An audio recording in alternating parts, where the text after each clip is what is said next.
Hey everyone, welcome back. So this month we're going to do a video series for the desk worker or the desk jockey, someone who's stuck riding the desk.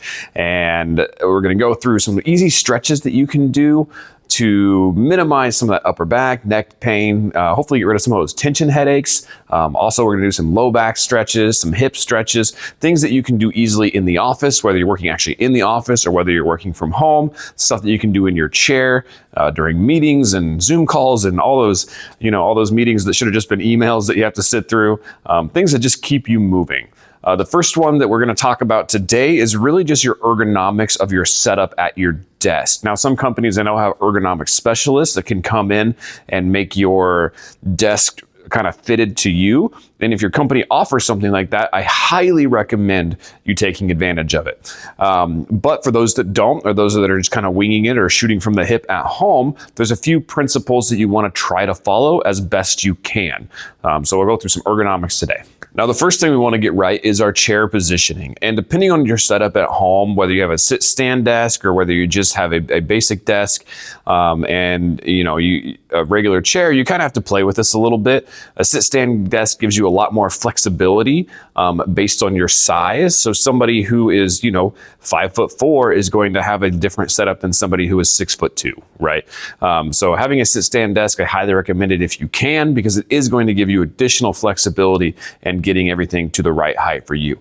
In general, though, with your office chair, you want to follow kind of the rule of 90 is what I call it, where we're basically, our chair is at a height to where we are almost 90 degrees at the hips. This will be a little bit wider than 90 degrees. We're not going to be sitting up like this too much. So a little bit bigger than 90 degrees at the hips, but then we're going to be just about 90 degrees at the knees when your feet are flat on the floor. You don't want to be up on your tippy toes, and you don't want to have to sit with your legs out like this either. If you have armrests on your chair, you're going to want them to be at a height, hopefully they're adjustable, to where you are roughly 90 degrees at the elbow when you're bending. So kind of the rule of 90s, everything should be just about 90 degrees. This gives you a very natural posture and makes it a little easier for you to sit up and maintain good posture instead of kind of leaning into this slouching type position that most people end up in after hours at the desk. All right, so once you get your chair set up the right way, now we're gonna modify the desk to match. Now with the desk, you do want, this is gonna be my desktop here.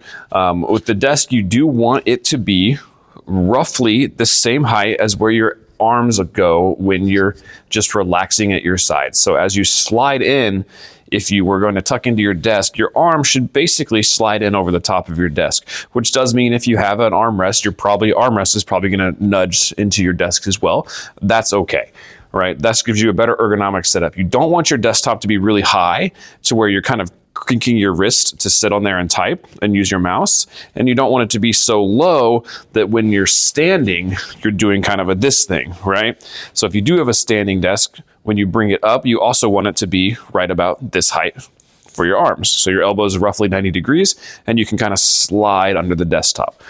And then same thing here. So you can just kind of slide onto the desktop. This gives you a really balanced place to rest your forearm and your hand. It prevents kinking in the wrist, which helps reduce some tension through there, which can lead to carpal tunnel eventually. And it just gives you an overall better stance or setup to reduce a lot of that tension that we get from having to manipulate our body into weird positions to accommodate our desk. And the very last thing I want to talk about for ergonomics is your monitor placement. A lot of people will have multiple monitors. A lot of people work from home and they just use their laptop. So they've got their desk set up or their chair set up right. And then they have this little tiny laptop that's all the way down here on the desk. And they're sitting down and they're looking like this at it all day. Ideally, if that's what your setup is, get a laptop riser so that we can bring that up a little higher, right? If we can bring our monitors to basically the center of the monitor or even just above center of the monitor is looking straight ahead, that keeps our neck in a nice neutral position to where we're not looking down like this at a low monitor or we're not looking up like this at a high monitor. A lot of people will also have dual monitors or triple monitors and they'll put them kind of like this. So the monitor bezels meet in the middle and then you're stuck looking to the left or to the right at whatever your main monitor is all day. And over time, that will build tension on one side of your neck. So ideally, your main monitor is right in front of you and the center of your monitor is roughly eye height. Now, again, a sit-stand desk does make a lot of that very, very easy to do. Sometimes if you're very short and you can't get your chair to match up with your desk because your chair has to be too low for your feet to be flat on the ground, getting a like a foot pad or a stool to put underneath your chair, or underneath your feet rather, will help you achieve that kind of 90-90 where your feet aren't dangling and you can kind of sit up a little higher and closer to your desk if your desk doesn't give you the maneuverability if it's not a sit-stand desk. But give those ergonomic things a try and see if that reduces some of your tension.